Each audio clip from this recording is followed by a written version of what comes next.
Today we're going to show you how to boost your consulting business plan. But what if I was to tell you that everything you know about business planning could actually be holding you back? You've probably heard it 1,000 times. Start with why, do your SWOT analysis, and make sure that your goals are SMART. That was until I noticed something that changed everything. After 30 years of working with SMART consultants, what I've learned is that traditional planning methods actually hurt consulting practices. And fair warning, if you are a Simon Sinek fan, then you might want to buckle in for this one. My name's Russell Pearson, and this is episode number 112 of the Your Consulting Business podcast, a podcast dedicated to helping professional consultants who run a consulting business grow those businesses and actually get more benefit both financially and lifestyle. So if you're interested to get more content around that topic, subscribe for more updates or go back and check out other episodes just like this one. So let's talk about planning. First, I want to talk about the things that are getting in the way of your plan. The problem with most conventional planning is it's set up for corporate. And when we're planning for a consulting practice, the majority of those are small, if not micro businesses.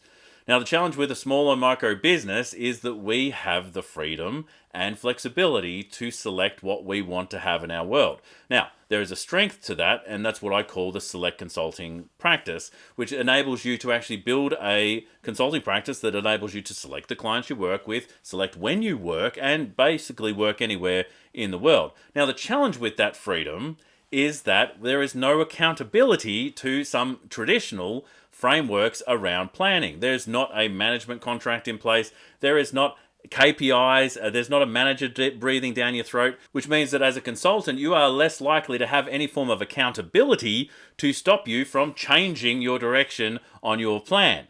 And a large part of the planning structures actually look at things that are strengths, weaknesses, opportunities, and threats around an ever-changing and evolving business in that corporate entity.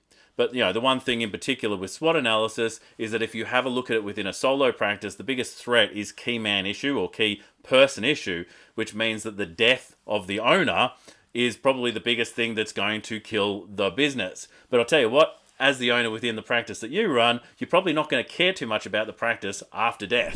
So we're going to talk about some of the things that are getting in the way of you actually planning more effectively as a consultant. We're going to talk about the questions that you really should be asking yourself, and I'm going to show you a methodology I call the path, which is going to make it so much easier and faster to actually create a plan for your business. And here's the thing, I've filled out countless worksheets and traditional models of planning, and I've even been a devotee to the methodology of Start With Why. That was until I noticed something that changed everything. You see, you can't even ask the question of why without starting with what. Think about it. Why? Start with why. All right, what is my why? Why about what? What is my why about... You can't ask the question without saying what first. So let's say I want to grow my business. All right, so that's a what. I'm wanting to do it. Then you can ask for what purpose. Then you can ask why I want to grow my business. And it's a way of defining if this is something that you should be doing. Now, if you start with why, there's multiple problems. Number one, you can't even ask the question. Number two is you procrastinate. A lot of people have a real challenge with defining a specific why that's strong enough. And interestingly, the majority of why, the same as with vision statement and mission statement, all those different elements, they actually support a team and they help engage a team to come together and actually create alignment. All right, that's the reason to start with why. But when it comes to a solo practice, your whys are your own. They're your own reasons, which means you need reasons to do something, sure, but you have reasons to do something. Right? Which means that you need a something to be doing to ask yourself why I want to be doing this. So you can't start with why. So there's procrastination because you're trying to actually come up with a why that's strong enough, that's effective enough. And the reality is your whys are enough. The thing that you want to do with your life, the thing that you want to do with your business and your practice is up to you, which means you have ultimate opportunity. So what becomes a far more interesting question to ask, and we'll talk more about that in a moment. The other thing with why is that those who have identified a why that is big enough, it's often way too big. And so let's say that the why was to save the environment, and then we work back from that and say, what are we going to do to save the environment, right? My why is the environment. Mind you, saving the environment is a what, right? It's a thing that I'm saving, right? And so let's say that it was that. I'm saving the environment. Which part of the environment? How much of the environment? It's a huge thing. Are we talking about the planet? Are we talking about the local area? Are we talking about the plants and trees? Are we talking about the animals? Are we talking about humanity? Who are we talking about at that scale? So it becomes this much bigger thing than we can actually visualize. And in that becomes a real issue, because if we don't know where we're going, any path is not going to get us there. You know, people talk about, if we don't know where I'm going, any path will get you there. It's absolutely not true. If we don't know where we're going, no path will get us there. And so being able to visualize the place that you're going, and that'll come up later as well, is an absolute key. And if we're just focusing on why, then it's too big to actually understand which direction. If we think about the environment, for instance, it's in every direction, right? What piece of it are we going to look after? And so we need to grab some more specificity, and the specificity comes from what. And so I used to be very much around why until I started asking the question, and I kept coming up short. The reality is the why was not big enough for everyone else and not small enough for me. And so I'd found that the way forward is by identifying what, and once you know what you want, and once you know then why you want that, the rest becomes easy. So you might imagine why I'm a little cynical of Simon. And then there's people out there saying you should make all goals SMART. Specific, measurable, achievable, relevant, and time-based. But the reality is you can't make SMART goals around something you've never done before, because you don't know how long it's going to take. And you don't know specifically what element of it is going to give you the most bang for buck, what is going to give you the leverage. And so creating SMART goals without a mentor or without someone who's already been there before is actually one of the worst things you can do. People make these SMART goals and they feel like they're done. Let's say they make a 3-month SMART goal. So we're talking about 13 weeks. What happens is they go, all right, well, we've done that. Now let's get on to what we do during the day. And so they don't focus on the specific thing because they've got a certain period of time. 6 weeks goes past. Oh, we should start thinking about that SMART goal. Week 7, they get started. They've now lost half the time, and they get to the end of the time period that they actually made SMART, and they haven't achieved their goal. And so what do? They make another SMART goal. All right, SMART goals are stupid if you haven't trodden, you haven't walked, if you haven't walked the path before, right? So SMART goals are great if you've already done it before and you know how long things take. SMART goals are all okay if you've got someone to mentor you through it and they know what your capabilities are, but SMART goals will often be the thing that discourages you because you don't end up achieving what could easily be achieved in much smaller, more specific actions. And then we've got the old traditional frameworks. One of them in particular, SWOT analysis, strengths, weaknesses, opportunities, and threats, is one that a lot of people drag out. And the reality is, in a organic style organization, so a big organization that's continuing to evolve and change, it is worth doing SWOT analysis because you've got strengths, weaknesses, opportunity, and threats that are moving all the time. But within a solo practice, you know what your strengths are. They haven't changed. Unless you've added more people on the team, they probably haven't changed much at all. The weaknesses, again, very much it comes down to your personal things. Have you learned something new? Have you failed in something? Have you now got a disability or whatever it might be, which are very real challenges? But have those things changed? And most often than not, they haven't. So you end up going over old ground just for the sake of doing the process.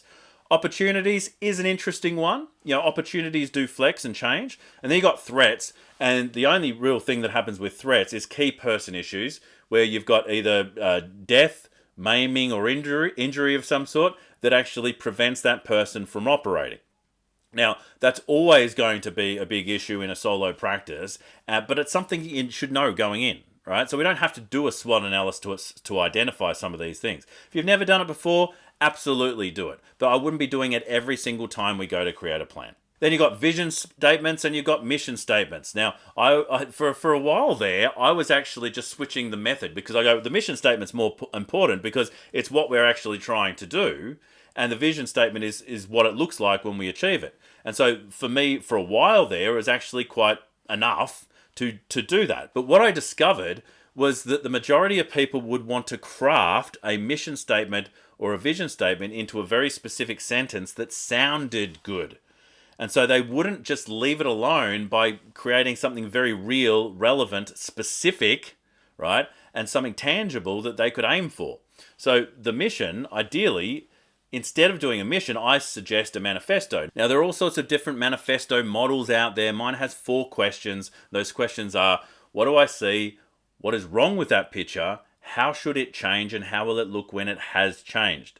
Now, actually, by answering those questions and maybe actually spending a little bit more time fleshing those out, we get much clearer about what we're trying to achieve and the pathway we're wanting to walk to get there. All right, so that's a different way of doing a mission statement. It shouldn't just be a sentence. A sentence just doesn't have enough depth. We don't understand it enough because it can mean so many different things to so many different people. Now, the vision statement is almost identical to that as well. People make these pretty vision statements and they put them in a drawer, maybe they put them on a wall, but they actually don't live them.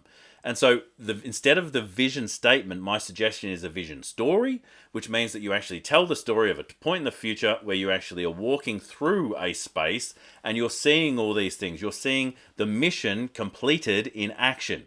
And you walk through whatever the scenarios, it could be an event, it could be an office, it could be whatever, and you engage with the people as you walk through, and you walk up to the person who's running the business at that point. Ideally, you've got a manager in place, but it depends on the business you want to build. And they tell you what's just happened over the last 3 months and what's going to happen over the next 3 months, and sort of visualizes what things can look like. Now, it is very useful and it does create an anchor for people. And when I've done this work with individuals, they have told me days, weeks, years later that the thing in their vision has actually manifested in reality, right down to the color of the couches, right down to we've actually got an office that's exactly the office that we actually visualized in the story.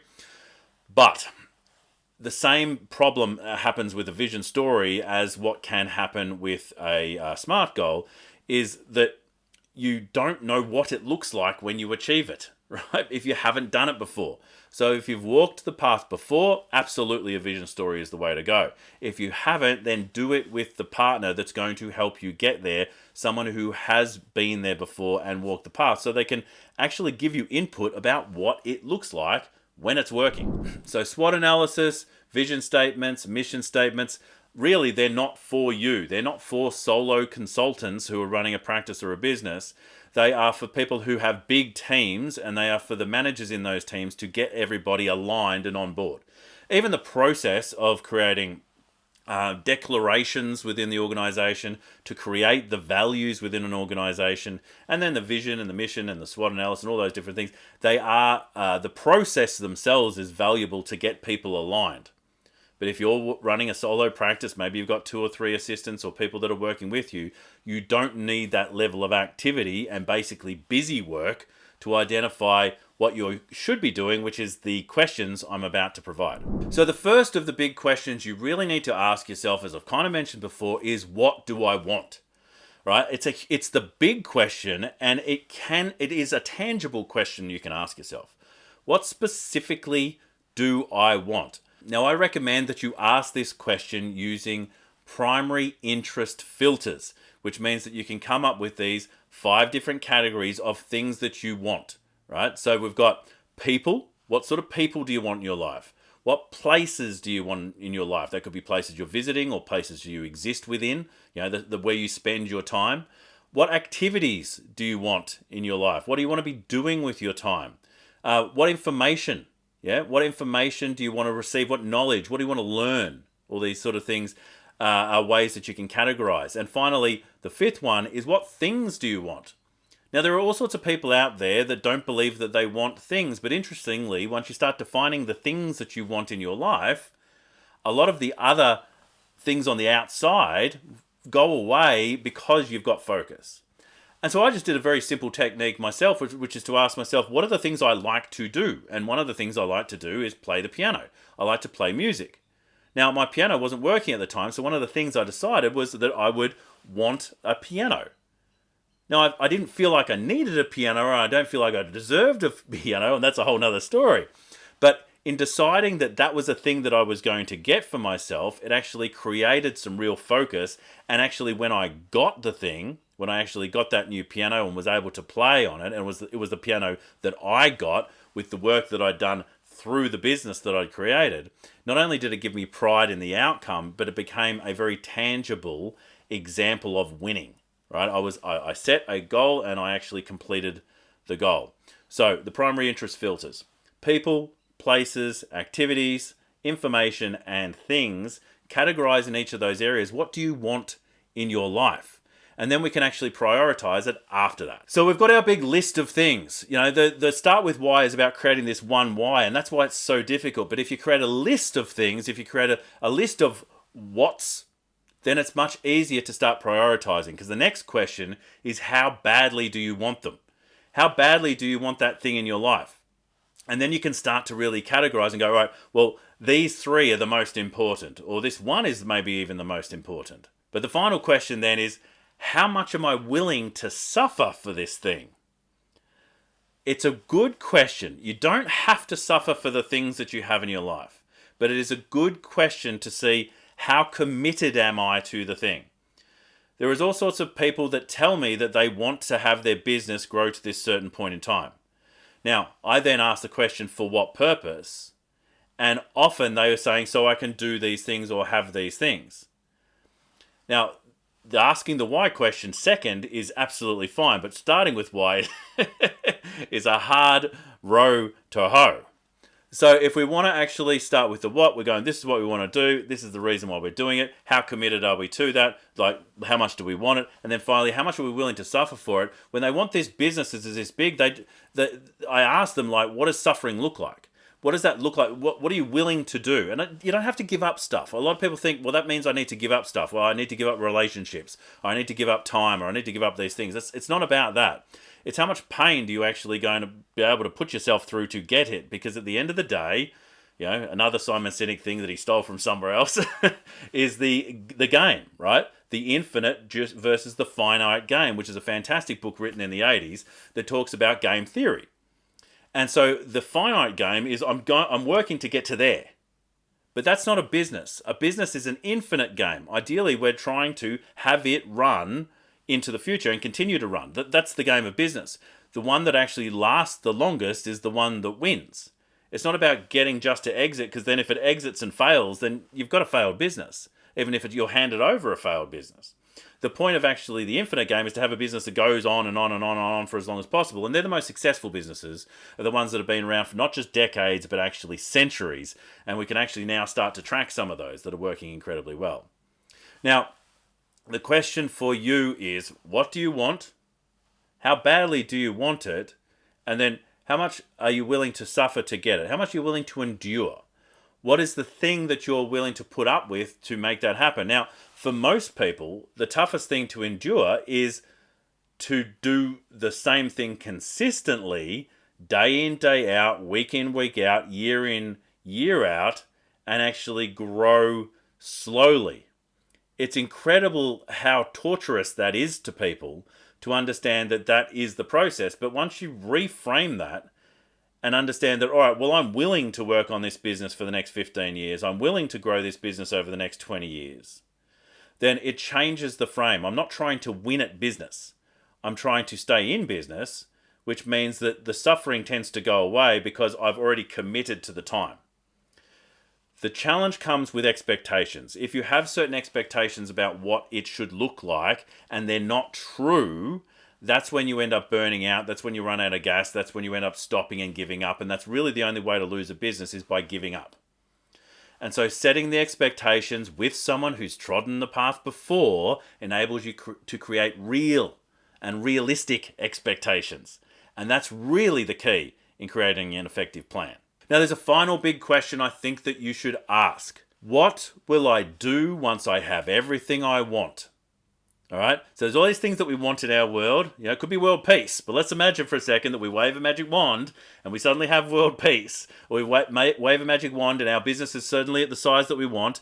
We have all the money we want. We have the freedom to do what we want. We have time. We have the time to do what we want. What would you do with that time? Now, there are people who will travel with that time, but there's also people who will do much simpler things. I'll walk on the beach a little bit more. Right? I'll spend time having long lunches with friends and family. Right? I would read more. And in understanding what you would do if you had everything you wanted, you'll probably find that the majority of the things you want are small enough to be doing right now. Which means that you, as the business owner, the person who is running your own race, who can actually select the time that they work, when appointments are had, and when you allow appointments to be had, it means that you can actually put that time in the diary. You can select that time. You can take that time, because we can't find time. It's not lost. And we can't make time because we're not time wizards. But being able to go into the future and take time for the most important person in the business, which is you, to do the simple things that you would do if you had everything you wanted, allow you to bring a dream life from the future into the present. And so asking yourself that thing that I call the big question, what would I do if I had everything I wanted, enables you to actually create a professional lifestyle that you absolutely love. So now you've got this professional lifestyle you love. You're clear about the things that you want, so you've got focus. And so how do you get from here to there? Well, the path I'm talking about is a simple process, and I'm going to use the board to show you how it's done. So the path is a line. It has a starting point. We're here. And what we do is we look out into the future and we say, what is the next visible horizon? What is the next time in the future where we know how to get there? What is the next destination? What is the next milestone? That's a flag, right? So that's the next milestone. But it's not just a made-up milestone. It's not something we think should be the thing that we go to next. It's our next horizon. It's the thing that we know how to do. We can see it because ideally we've done it before. And it's going to be a little bit further ahead of where we are, but not too far. All right? So it could just be your next 3 steps. It could just be the next activity that you're going to complete. It could be, if you have done it before, it could be the next 6 weeks or 6 months. But you say, all right, we're going to go there, wherever there is. All right? That's our goal. It's just a specific outcome. An activity is complete. We have a thing. All right? That's a milestone. And then all we need to do is go from where we are to where we need to be. How do we work backwards? What are the specific steps that we need to take to get from here to there? Now, I'm going to give you an example just to show you how it could work. Let's say if we wanted to send out a marketing campaign, all right? So maybe the bigger what is to actually increase our numbers on a list of people that we would contact, and we want to actually increase the amount of leads that are coming into our business. All right, so what we're going to do to start with is I'm going to run a campaign because I've run a campaign before. All right, so I know what the outcome is we're going to launch the campaign. So we start up here and we go, all right, we're going to launch it. All right, so what do we need to do to launch it? Well, in this case, in this example I'm going to give you, it's a digital campaign and we're going to have a landing page. And so to launch it, we're going to communicate to our existing list or communicate, so comms, to the market. Now, depending on what we've got available, we could communicate via our existing email, but that's not going to help if we're trying to build our list. We're going to communicate maybe via social media or through a network or through a sponsorship or through a group or whatever we might have available to us. But through contact, even advertising we might want to do. But we promote, right? So promote. Stepping one back from that, well, we need to have a landing page. Because the thing we're actually promoting, let's say, is a resource that we want to make available to people. And so we create our landing page, then we communicate on it, which means we've launched it.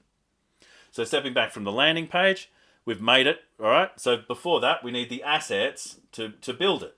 So that's everything from copywriting to the graphics to all the bits and pieces that we need to create. Now, stepping back one more is that we need the concept and the resource. All right? What is the resource that we're actually going to be launching via the landing page? All right, we've got to come up with that. Now, to come up with the resource, we need to identify what do people want, funnily enough. What does our market want right now? What is the context that they're actually in? Is there a seasonal context that's affecting them right now where a specific resource would be helpful? Is there a specific problem that they're experiencing where they're aware of it, which is called a symptom?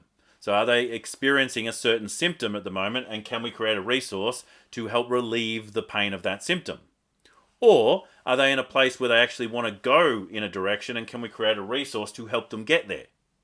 All right? So what do they want becomes a question that we need to answer. So suddenly we've got some very specific steps. And so this is the path. And so we go, right, our path for right now, I don't know why I put an R there, but let's say the path for right now is, the first step is define what. Define what they want. And then secondly, build the resource or the concept of the resource around it. From there, we make the assets to build the landing page. We build the landing page. We promote the landing page, therefore complete our launch. Then once we've done the launch, maybe the next step is to review the process. But my point here is we've now launched. Launch comes down to here and we create our new path.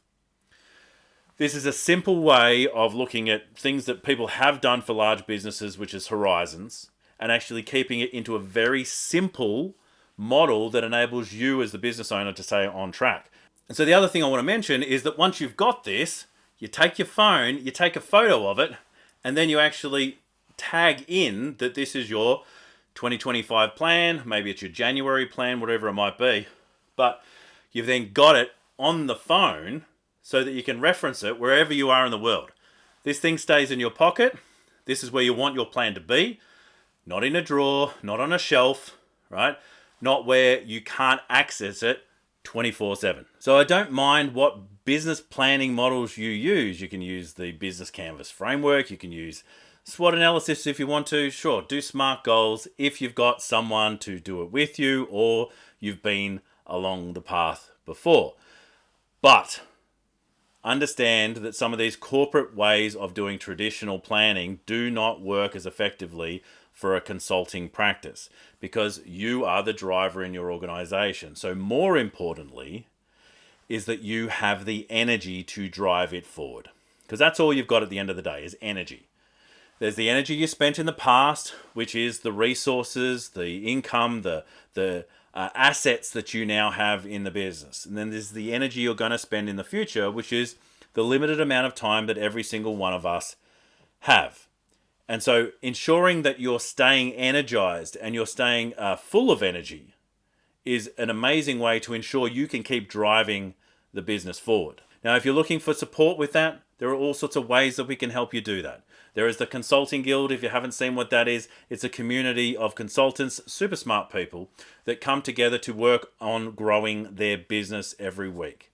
Then if you really want to drive it forward, if you want to drive it with some actual ferocity, then you can do that inside the Forge Business Program. And that's where we help people on nearly a daily basis actually drive their business forward with strength.